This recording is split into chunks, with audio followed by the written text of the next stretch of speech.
अतिक्रमण विरोधी पथकाच्या कारवाईमुळे विस्थापित झालेल्या लातूरातील फळ भाजीपाला विक्रेत्यांना त्वरित पर्यायी जागा उपलब्ध करून देण्यात यावी। फेरीवाला धोरणाची अंमलबजावणी करावी, दूषित पाणी पुरवठा होणार नाही याची दक्षता घ्यावी।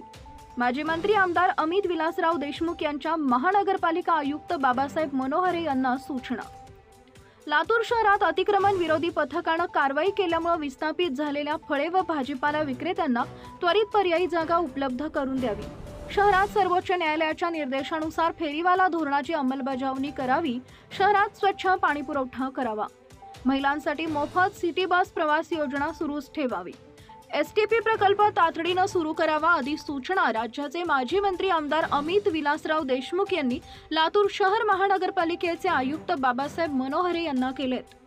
लातूर शहरातील महानगरपालिका अंतर्गत विविध कामांच्या संदर्भाने आढावा घेताना माजी मंत्री आमदार अमित विलासराव देशमुख यांनी लातूर शहर महानगरपालिकेचे आयुक्त बाबासाहेब मनोहरे यांना अनेक सूचना केल्या।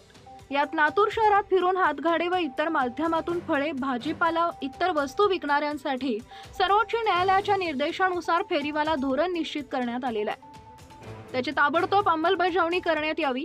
काही दिवसांपूर्वी अतिक्रमण विरोधी पथकाच्या कारवाईमुळे विस्थापित झालेल्या लातूर शहरातील फळे व भाजीपाला विक्रेत्यांना त्वरित पर्यायी जागा उपलब्ध करून देण्यात याव्यात।